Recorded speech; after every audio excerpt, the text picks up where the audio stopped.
Hello, everybody. We are back and covering the aftermath of the absolutely electric NFL Combine that took place this past weekend.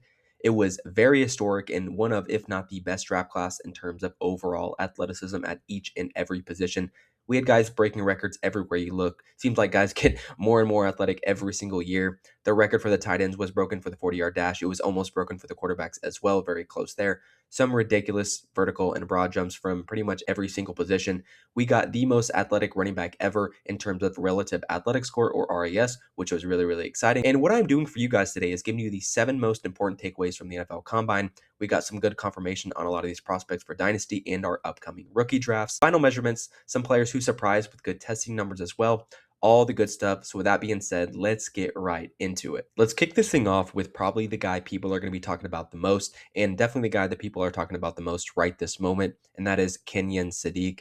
We predicted that he would crush the combine, or at least we thought he would crush the combine. We wanted to see him test super great to help his stock for the coming weeks leading up to the draft. And well, it turns out that intuition was correct. He ended up finishing the combine with a 4.39 40-yard dash. Beating the previous record held by Vernon Davis was like probably the most athletic tight end we have ever seen. Turns out Sadiq is right there with him. And look, I had a feeling that Sadiq was fast. I had a feeling he was athletic, but I had no clue that he'd end up breaking the 40-yard dash record at the position. He also recorded the third longest broad jump ever recorded at the combine with an 11.1 broad, and that's just among tight ends, not just among every position. I want to make that clear. But I mean, all you have to do is look at the graphic here and marvel at the kind of athlete that this guy is. He has a little bit of a smaller tight end at 6'3", 241. He has a 31 and a half inch wingspan, which isn't the most, lengthy guy in the world, but the dude clearly has the juice. I heard he's a good blocker as well. I'm still in the process of creating a tight end model, so I'm not sure exactly what his comparisons come out to, but I think it is absolutely fair to say that his stock is going to rise, or at least it's solidified. He is definitely going to be in the first round conversation. I believe he is going to be the first round pick. I believe he's going to be the first tight end taken off the board. I didn't even mention some of his other measurements as well. He put up 26 reps in the bench press, which I believe that's 225, and he also jumped 43 and a half inches in the vertical, which tied the record for like 5 seconds before Eli Stowers, a guy we'll talk about in a second, demolished that jump. So yeah, I think it's safe to say that Sadiq is a riser, if not the biggest riser in terms of how NFL teams are likely viewing him leading up to the NFL draft. They are going to love the athleticism. We all know that at the position. I think tight ends is probably maybe the most important of these skill positions athleticism wise. I think it is an important trait to have, and NFL teams are going to love it. And, draft capital is going to reflect that as well. That kind of leads us right into the next player I think really helped his stock over the weekend, and that is the aforementioned Eli Stowers out of Vanderbilt. He officially weighed in at 6'4", 239. Much longer arms than Sadiq. He had about a 32 and a half inch wingspan, which makes sense if you have ever seen him play. He's a pretty lengthy guy. He also tested like a freak, a 4.51 40-yard dash. I think that was like the 11th best time ever recorded at the position. So really, really good there. Really, really nice to see. He heavily contributed to the historic week for tight ends and just, the draft class overall. He broke both records for the broad jump with an 11.3. And also he also broke the vertical, which I mentioned earlier, with a ridiculous, I mean, this is insane, 45 and a half inch vertical jump. It's hard to even fathom how nuts that is, but I think it's pretty fair to say that he established himself as at least the tight end 2 in the class.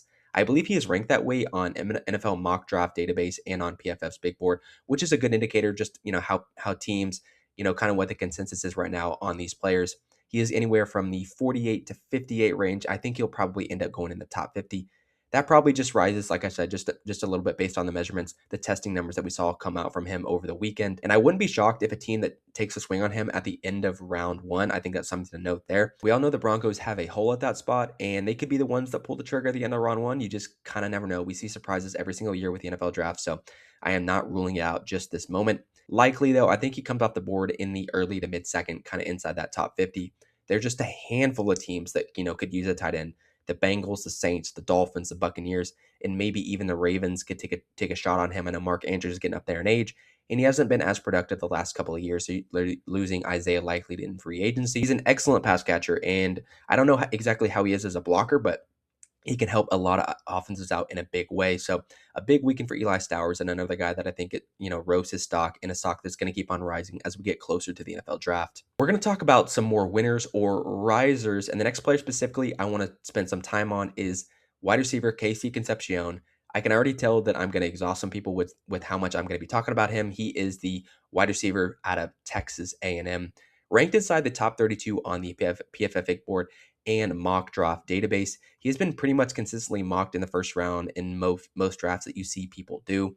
I am a huge believer in his talent and the kind of player that he can be in the NFL. I think his measurements this weekend really solidified that for NFL front offices and myself in general. I was just a little bit skeptical, just a tad skeptical of him in at like height in the height weight department. He wiped all of that away, in my opinion. He measured in at 6 foot 196. That will do. This is a little shocking to me considering he was listed at 5'11, 190, which we went over in the combine preview. On most websites, and we know how most teams, they love to exaggerate those numbers. We saw it with a couple of guys in the combine. They were, much lighter. They were, much shorter than they were listed on the website. So this gives me the confidence that he can profile as a wide receiver one at the next level. And, it just it confirms for me that everything my eyes were telling me were not deceiving me at all. I think Concepcion has a big ceiling as a fantasy asset in Dynasty. He has pretty much everything you want, can separate at all three levels, incredibly fast and quick, short area quickness is excellent after the catch, which we all know helps the ceiling and floor of a fantasy player. I understand that people may not think that a player's height or weight overall matters that much, but it can give you a good idea of the role that they will likely play in the NFL. It can mean the difference between Concepcion being like a Jaden Reed or a Josh Downs archetype, like a guy that only plays in three wide receiver sets and hits kind of his snaps limited, and maybe someone like Lad McConkey, who is able to be out there in two wide receiver sets and be out there for more snaps and get more opportunities. Two other wide receivers I want to briefly mention and talk about is Mekhi Lemon and Omar Cooper Jr. Mekhi Lemon didn't test at all in like the 40 or anything. We may have to wait till his pro day at the end of March if he decides to run at all. But what I was really eager to see with him was his height measurement. He came in at 5'11", so exactly what he was listed at, and weighed in at 192 pounds, which is basically what he was listed on the website as well. That is a big positive in my opinion. Just a confirmation more for myself. I would have been a little bummed if he came in at like 5'10" or even 5'9". Not the end of the world, if that was the case. But either way, I love to see him check out in both of those areas. When it comes to Omar Cooper Jr., I saw everything and a little more that I was hoping for. He's a top 5 wide receiver for me in the class, just to spoil something a little bit. But someone I think will be in the 107 to 110 range in Dynasty rookie drafts, maybe even higher depending on how high he goes. His combine was really exciting, and I predict that he will find himself in the first round of the NFL draft. He ran a 4.42 40, jumped 37 inches in the vertical. I was just curious to see if his speed on tape was as good as I thought it was, and it turns out that I was correct. He is super twitchy and a menace with the ball in his hands if you've ever seen him play. I mean, he is really good for Indiana this past year to pair along with Elijah Surratt.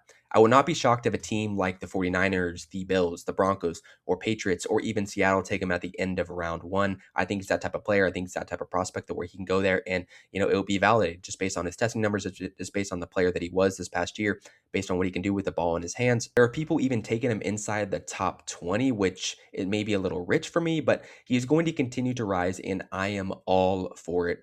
Omar Cooper to the moon. And we have our first faller or loser from the combine weekend, and that is Zachariah Branch, wide receiver out of Georgia. Now, before I get killed for this one, because I know there are a lot of people who love him as a prospect and are really high on him, I do not dislike him, but I was disappointed with his measurements at the combine, and that changed things quite a bit for me when I think about his ceiling as a fantasy or dynasty asset in general, because let's be realistic here, he came in at 5'8" and a half and 177 pounds. I realized that it says 5'9" on the NFL Combine page, but it was confirmed by I believe, Daniel Jeremiah that he was 5'8" and a half, confirmed. Not great. And this is really small. And if I go into my prospect model and see all the players who are 5'9" and below since 2015, it isn't a fantastic list of guys. You see a lot more names like Demario Douglas, Calvin Austin, Malik Washington, Tutu Atwell, KJ Hamler, more of those guys than I would like. The outliers on this list are, of course, Zay Flowers, who went in the first round, Tank Dell, Josh Downs, who are, I believe, second round guys. And you can throw Hollywood Brown in there as well, who was in the first round. These guys are the exception, though. They are not the rule. They were all far more productive in college and showed more of an ability as a real wide receiver than Branch has so far in his career, or at least in his college career. I do see Wando Robinson on this list, who kind of profiles pretty similar to Branch, and I think that is in the realistic range of outcomes for him. For where people are putting him in terms of their rookie rankings, which is anywhere around the 110 to 112 range, I think I'm out on that type of price. Just before we see anything like draft capital wise, I'm going to be pretty much out at this moment. It's going to be interesting to see, like I said, where he's taken in the NFL draft. And I do believe at the end of the day that the draft capital and landing spot will be the determining factor for him. It will speak for itself. That will tell us a lot about how the NFL views him. And, just if he's going to get a real chance to play real wide receiver snaps instead of being this low ADOT gadget player that he was pigeonholed into at Georgia this past season and at USC his first couple of years in college. Now let's jump into the running back position and talk about easily the biggest riser there, and it's going to be Mike Washington Jr. If you aren't familiar with him or didn't watch the combine preview video that I had up, he is the running back out of Arkansas. The reason he is a big riser is because of what he did in terms of the testing numbers. He officially became the most athletic running back to ever test at the NFL Combine. A perfect 10 relative athletic score, or as people know it as RAS. Being this athletic is cool, but being that kind of athlete at 6'1", 223 is even more impressive and just out of this world in my opinion. He finished the Combine with a 4.33 40-yard dash, which is absolutely ludicrous for his size. He also jumped 10.8 in the broad, 39 inches in the vertical. To put his 40 into perspective, some of the fastest guys in the NFL at the position, at the running back position in general, Devon Achane ran a 4.32. Bashal Tutin ran a 4.32 as well. In last year's class, he was one of the big risers coming out of the combine. Jahmyr Gibbs, who we all consider one of the fastest players in football, ran a 4.36. They were also all below 200 pounds, though. I think that's what makes Mike Washington's testing numbers so insane. And I also weight Lance Zierlein's running back grades decently high in my prospect model, and he grades out as the third best running back in this class behind the two Notre Dame running backs, according to Lance Zierlein, not in the model, of course, but that kind of confirms to me that he is not only athletic, but his tape is pretty good as well. I'm going to jump into the running back tape, or I plan to jump into the running back tape pretty heavily, so I'm excited to see for myself kind of just what I think of him. Overall, though, this was a great weekend for Mike Washington Jr., and I think it will almost surely see his name called probably on day 2, end of day 2, or probably early round 4, kind of what we saw with Cam Scatterbo and Bashal Tutin last year at the very latest, I think. I have a feeling it is probably anywhere in the round 3 range, in my opinion, just based on the type of freak athlete that he's shown to be. I know that a lot of people love him. A lot of the NFL scouts love him. I know that a lot of the big analyst guys have been talking about him. He's going to be a big riser in the dynasty space. And the combine was a great indication that the NFL is going to probably value him highly as well, which really correlates most of the time with really solid draft capital. If any of you have rookie drafts before the NFL draft, you guys are psychos, but Mike Washington Jr. is someone you should all be targeting. He's only going to rise more and more from here on out. Now, I hate talking about losers from the combine because I think people tend to overreact to things that we already knew going into it, but this year is going to be no exception. Emmett Johnson is someone I envision falling in the coming weeks as we get closer to draft night. He came out and did nothing to help his stock. In fact, I think he probably hurt it more than anything. The one knock I've seen on Emmett Johnson is his long speed and just overall explosiveness as a runner. Turns out that was confirmed with his 40 time only coming out to a 4.56. He also had some very average to below average numbers in both the broad and the vertical, and his 3-cone was less than ideal at a 7.32. So look, here's the thing when it comes to Emmett Johnson and what really frustrates me about the NFL Combine and the process leading up to the draft. There was nothing that we saw at the Combine that didn't show up on the field or in Johnson's tape this past year. He was not the fastest or quickest guy in the world, and we kind of knew that wasn't a strength in his game necessarily. What he does well isn't exactly something you will see when these guys are in shorts and running in track uniforms, and that is his ability as a pass catcher out of the backfield. That is what I care about the most, especially in my prospect model that is heavily, heavily weighted. Something very similar happened to Bucky Irving a couple years ago when he came in and absolutely tanked his draft stock with his testing numbers. Same kind of thing with Kyron Williams a couple of years before that. And I don't think that, Emmett Johnson is as good of a prospect or player as Bucky or even Kyron coming out, but I hate seeing people double count these numbers. And, it's the 4.56 is not the end of the world and is probably something that I think you probably should have seen come from a mile away, especially if you just watched his highlights. He doesn't have this breakaway speed or anything like that. Hope to see, of course, a guy that comes at 202 pounds, get into the low 4.5s or even the 4.4s. We all want to see that, of course. It makes more sense to make the argument, though, that NFL teams will probably drop him because of these numbers. I would not be shocked. I would not be surprised. That is something that I would probably agree with if people were to make that argument. We have seen the same scenario a ton in the past. Like I said, with Kyron Williams, with Bucky Irving. Like I said, I don't think he's the same type of player, but it could turn out to be like a similar case. And even if it happens, even if the teams do drop him, I think I'll probably be a little bit more bullish on his profile because of the pass catching upside that he brings. These last two risers are going to be some of the more under the radar guys who I think you should probably keep an eye on. Nothing to really get over your skis about, but they happen to be two players that I think will be big risers in a lot of NFL teams, NFL front offices' eyes. The first one being Deion Burks, the wide receiver out of Oklahoma, measured in at 5'10", 180 pounds, was ranked around the 90s to the like early hundreds range in both the mock draft database and the PFF big board. Believe the PFF guys are really, really high on him. I believe he's in the 90s. And someone that a lot of film guys love. I've heard a ton about him. I actually haven't gotten to watch him too much yet, but from the small portion that I have watched, he is pretty impressive. You kind of just don't understand why a guy like that, if he is so good on tape, why he didn't get the ball, why he wasn't productive. That's besides the point here. He came out and absolutely crushed the testing. He ran a 4.34, or he ran a 4.30 flat 40, jumped 42 and a half inches in the vertical, which led the position, and had a 10.11 broad, which was also one of the best at the position. Also put up 26 reps on the bench press, which is tied for first with Jordan Tyson among the wide receivers at 5'10", 180 pounds. Freakish stuff from Deion Burks, and someone I think will probably end up going in round 3 or early round 4 at the very latest, just based off his athletic measurables and what all the film guys have been saying about him lately. He has a pretty atrocious analytical profile, so like I said, I am not getting over my skis on someone like him. I am not counting him out though, and it's someone I'm going to be keeping my eye on as the process goes along. I will be curious what his landing spot will be too. We have seen bad profiles in the past where guys are just not productive in college. They either test really well or the film guys love him. In this case, Deion Burks is probably both of them. And he has they are somehow better in the NFL. And a couple of names that come to mind are Hunter Renfrow when he was at Clemson, Trey Tucker when I believe he was at Cincinnati. I know he is like on the lower end of the side. He hasn't really been too productive in fantasy. He's not really a guy that you love to own in dynasty or you're hoping that a prospect turns into. Maybe the ultimate version of this would be Terry McLaurin when he was at Ohio State. He did like absolutely nothing.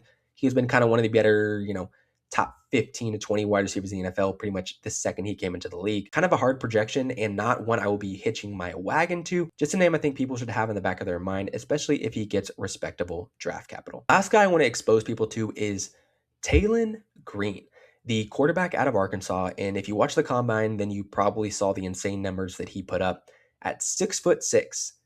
227 pounds. He ran the second fastest 40 ever recorded at a 4.36, jumped 43 and a half inches in the vertical, which broke the record by like 3.5 inches and recorded an 11.2 broad, which was also the best record. And actually, he broke the record at the quarterback position in that thing as well. Just an insane day for him and easily makes him the most athletic player that we have ever seen coming at the combine as a quarterback. To be 6'6" and almost 230 pounds and do that is absolutely nuts. The biggest reason I want to bring him up is because I do think NFL teams were put on notice by his performance this past weekend. I know he was in shorts. I know they're just testing measurables. It has nothing to do with him throwing the ball. Although his athleticism is all over his tape, those numbers are really difficult to ignore, and NFL front offices are going to be dreaming about his ceiling, about what they could possibly turn him into. I think he could easily go on day 2, but even if he falls to day 3, I think this is someone you should be targeting in like the 3rd round of rookie drafts or even higher, depending on where he is selected and what kind of draft capital he receives. We talk about it all the time. Rushing upside is king and automatically gives a player a super high floor, especially if he becomes a starter in the league. We're kind of seeing it with Malik Willis. I think he's probably going to get paid. He was a guy who was selected in the 3rd round. It took a couple of years, but just a guy you can stash and maybe he becomes something in the future. It's very, very high upside and very high ceiling. A small chance he gets there, but you never know. Like I said, that is some projecting we are doing because he has a lot of flaws as a player. He is not the most accurate and he has a lot of work to do before he comes anywhere close to a starting caliber quarterback. It is kind of similar to the argument that we made last year with Jalen Milroe and a couple of years ago, like I just mentioned, with Malik Willis. But I think Taylon Green shows a lot more potential with his arm than Jalen Milroe ever did.